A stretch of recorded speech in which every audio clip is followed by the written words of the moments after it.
action. And we're back at the WBO 35th Annual Convention, the podcast. And I am so pleased and so honored to present to you Mr. Patrick Killian.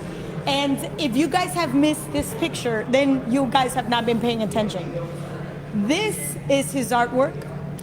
The beautiful painting that was given to Mr. Alexander Usyk, you did in less than 2 weeks.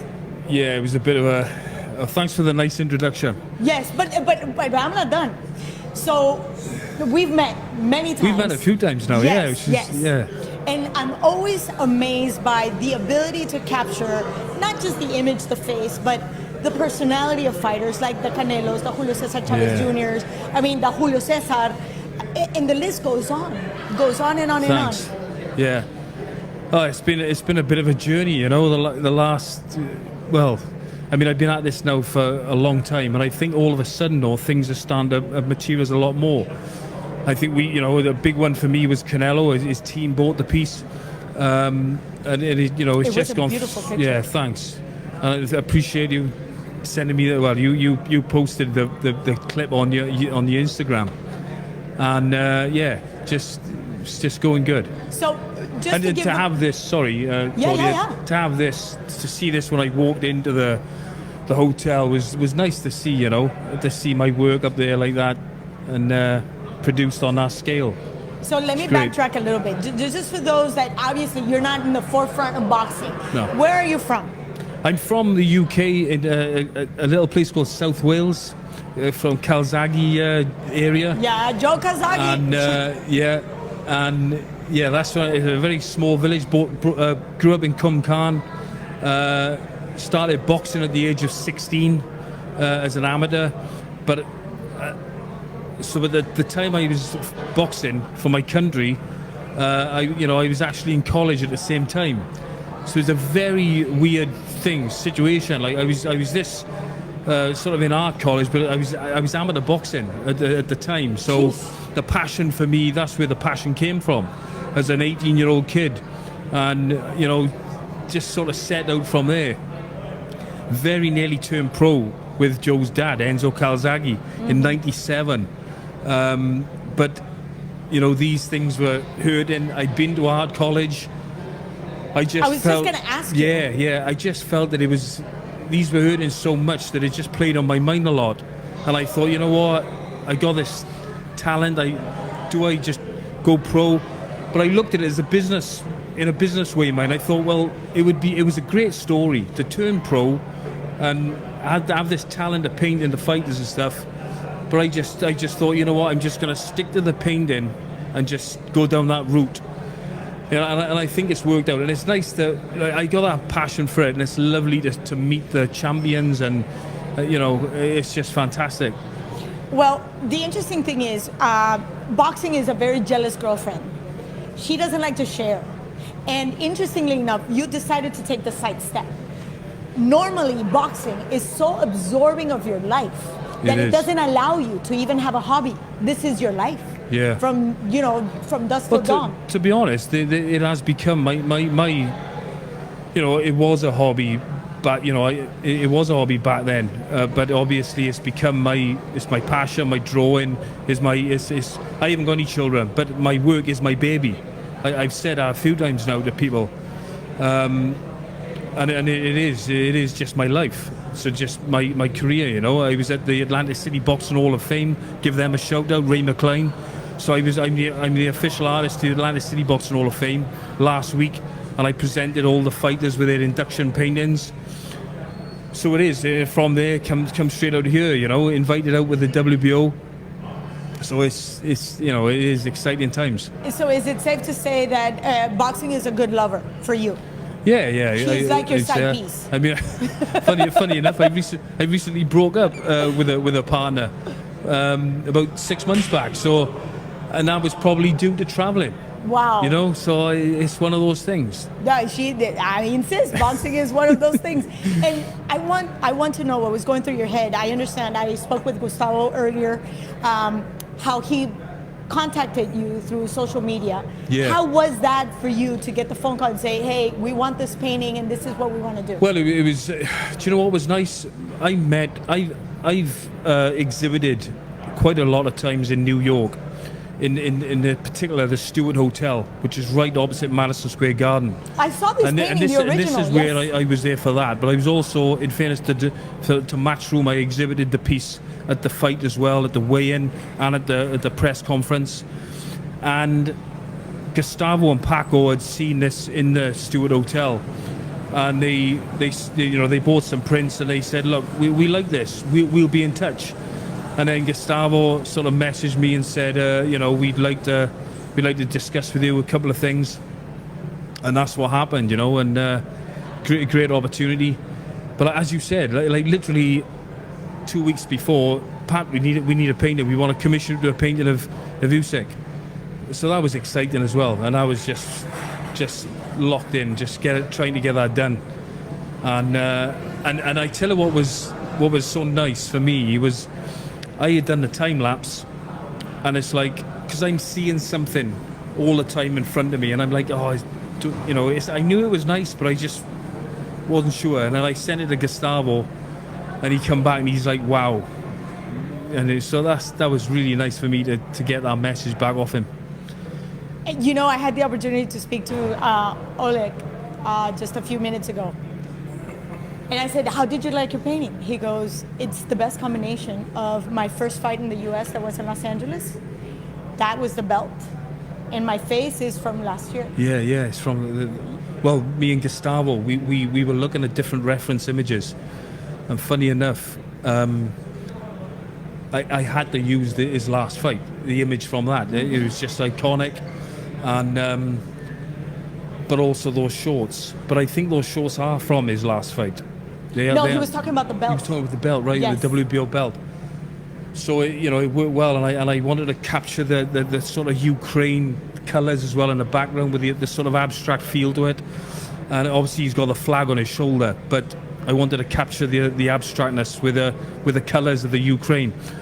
And that's really nice to hear that, because obviously I haven't seen Usyk yet since he's. I tell you one thing. I've tagged you in the Instagram post. I think it's had 40,000 views. Wow! I only put it on an hour ago, but I thought that Usyk had actually collaborated, but I'm surprised that it's had so many views. Well, let's not forget, Usyk is a very well-loved fighter. Yeah, exactly. Highly respected. And one of the things about Usyk in general, even though there's a language barrier, there's a persona that's bigger than him that you captured so well. It's a combination between charisma, friendliness, stoicism, all together. I appreciate that. It's nice to hear that from someone. And he's such a down-to-earth guy. He's here yesterday. And as a matter of fact, I met a friend, and we walked past. He said, shall I go and ask him for a photograph? We turned around, and Usyk had approached the guy himself to say, do you want a photograph? So he didn't have to go and ask him. And I thought that was really nice, Yes, there's something to be said about a gentleman that decides to walk away from his boxing career to take care of his people. Oh, man. Wow.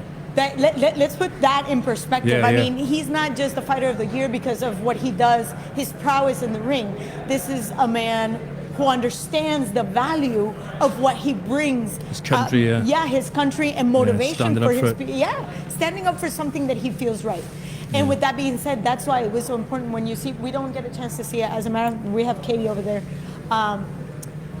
We don't get to see it here, but I think we've posted all over the place his picture, the painting. There's that. It's there.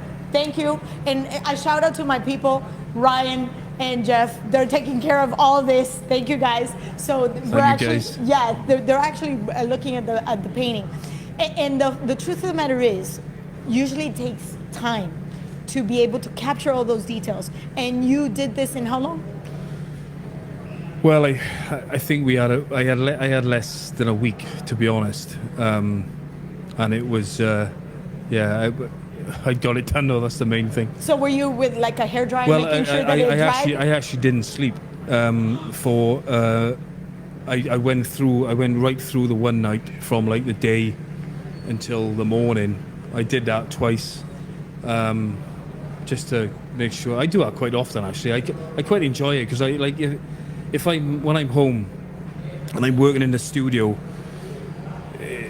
I think a lot of creative people are like this. I think that I actually feel more creative later on, and whether that's because it just starts to the day just quietens down and you're not having so many interferences with different things, and I just really like that early morning just quietness, the calmness of it all, and like so it's like 2, 3, 4, 5 in the morning, and then you're just working away, and then all of a sudden the light is coming through and the birds are chirping.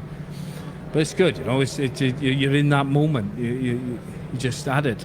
So how do you go through the process of picking what you want to show? For example, this is a very particular shot. Yeah.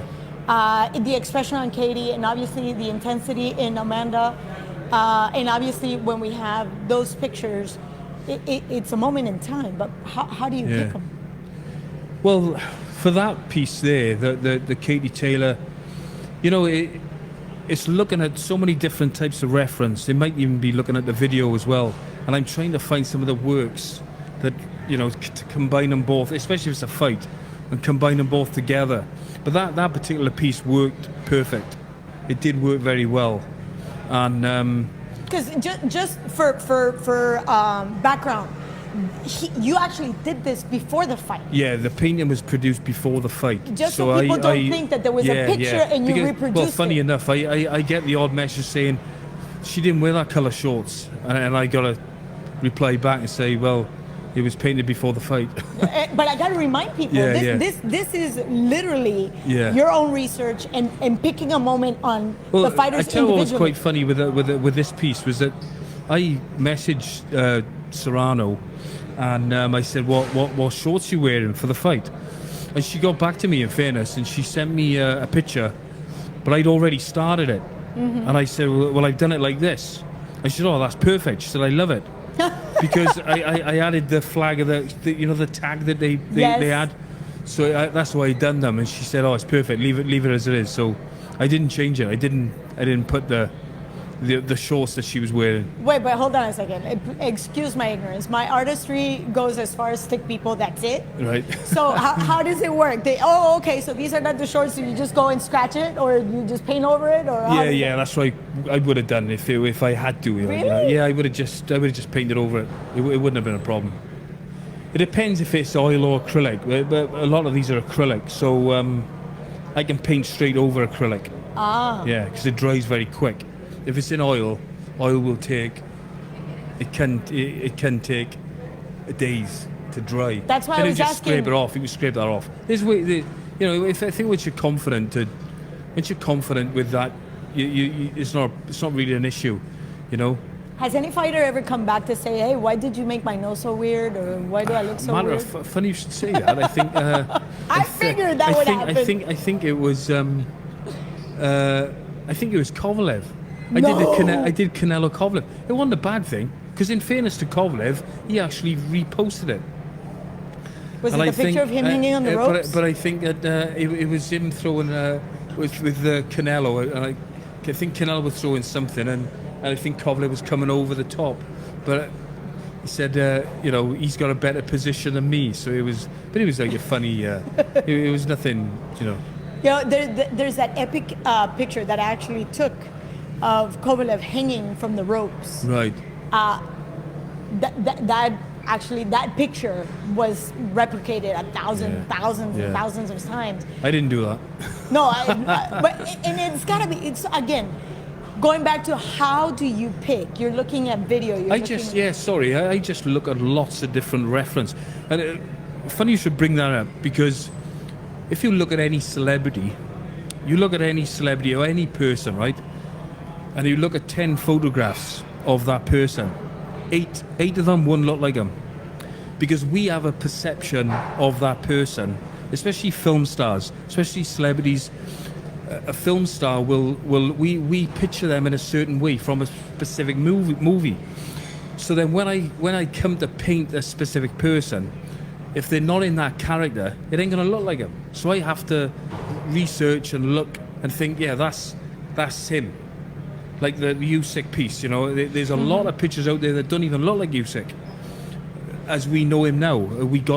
As we've got to know him with his hair, that you The know, little tail. yeah. So I have to find things that we all sort of think, yeah, we look at something, oh yeah, that's so and so, because otherwise you just think to yourself, no doubt, you look at pictures of yourself, Claudia, and you don't like them. You're like, nah, take it again, and you're waiting for that one. Well, we all do it. Waiting for that one that's a nice one. Oh, that's good. You know, it's like, I in particular don't like to look at pictures of myself or even review video. No, I don't. Because you're right, we have a very particular we all have a perception perception of how we look, how we want to look, you know. It's interesting that you said that because, and a name comes to mind from Hollywood, Jack Nicholson. And when I think Jack Nicholson, I think either the Joker or One Flew Over the Cuckoo's Nest. Yeah. Two very different personalities. So if I was going to paint him, I probably would paint, you know, from those characters, maybe. Or like a Keanu Reeves, who happens to be very similar personalities in the movie, but very distinct traits. Yeah, very distinctive look. So how do you mesh them? Do you just separate them? No, I would choose a specific one, you know, whichever character I was doing. But it would be one from one of those specific movies, probably, if I was going to do that. Yeah. And when you're doing a fighter, again, there is something very particular about the man fighting versus the man. Yeah. The fighter versus the man. Completely different personalities. Yeah, completely. It's almost like a fighter goes through a transformation the minute the first belt goes off. So which one would you rather? I know I see most of your paintings are action paintings. Yeah, that's a good point, because probably I wouldn't be surprised that if some of the fighters would like something. Actually, I did one at Tyson before, which was presented, I supposed to be presented to him, and it was a piece of him actually in a business suit, because I wanted to get away from that him fighting. And as a matter, because the reason why I did that as well, because I'd listened to a podcast where he doesn't like that part of himself, so I wanted to you know, capture him in a way that, and he had a suit, and he had a business suit on, and he still had the tattoo and stuff. Oh, you can't get rid of that. Yeah, but it was a different. It was still Tyson, but it was a different thing, you know. There's a much softer Tyson today. Yeah. But I'm not gonna say that the savage is still within him. And he once said, actually it's been said many times, but I heard it from him too. He said, "I would rather be the warrior tending to the garden than being the gardener tending to a war." Yeah, cool. So it's a beautiful saying, and that's exactly who he is. He is such a. And if people don't listen to his podcast or him speaking now, he is such a wise man. And listening, he's such an intelligent man. Listening to his thoughts and his beliefs, he's very, very interesting, Tyson. Well, and I'm curious to see the painting, because sometimes paintings are living things. Even though it's a static thing, it's a living thing. And when you do have the talent to capture the soul of that person, it's still alive there. So I haven't seen the picture of Mike Tyson. I'll have to dig it out and show you. I should see it. It's only a small piece, but it was captured. I thought it was quite nice. But going back to the Usyk piece, again, it was that combination of all the parts of Alexander Usyk. Is the fighter with the gap, the smile, the stoic look, the very proud man. Because he did say something. I seen a little clip. I seen a little clip of the video, and he did say something about the shorts and about the. Yeah, I noticed that he says something about the belt. It'd be nice to see that, you know, and see the video footage of it. Oh, I was. Because I actually didn't see. And actually, Paco did say to me, he said, you were going to present that. I said, but I wasn't in there when it was presented. Why weren't you in there? Well, I was out here painting. So you were painting? Yeah, I didn't realize where's my that. Painting? Well, I think I'll probably do something eventually. I put you against the ropes right now. Yeah. But it's okay. I mean, I will have a chance to show him the video. I promised that I was going to show him the time lapse, the one that we were privy to. Yeah, As the WBO I've tagged family. you in it. I'm sure you've seen it because I've tagged him, and yeah, hopefully. Yeah, of course. He's all over the place, and I know because he's that type of person, he will be happy to shake your hand. Yeah, he's a good guy. And I'm pretty sure he's going to say, well, this is from that side and this is from that side, because that's the first thing he told me. But I just wanted to take this opportunity to thank you, again, had the opportunity to showcase your talent. Appreciate it, Claudia. It's lovely to be here. It's such an honor to be asked by the WBO. Gives me a little bit of validation for what I do and what I've done over the years. So it's great to be here. So even though you're not throwing hands, you're definitely putting your hands to good use. Thank you. And I am glad you walked away from boxing, because if you Who didn't, knows? Who we knows? wouldn't be here. Some could have happened. You just never know. Well, it is what it is, and this is very good. Thank you. So, Appreciate it. Patrick Killian, ladies and gentlemen, please, an applause for your talent, and thank you very much. And we have come to the end of today's session. Don't forget, tomorrow we will go live again at 10 a.m. with all the happenings of the WBO, the 35th annual convention here in San Juan, Puerto Rico. Till then, be good or be good at it.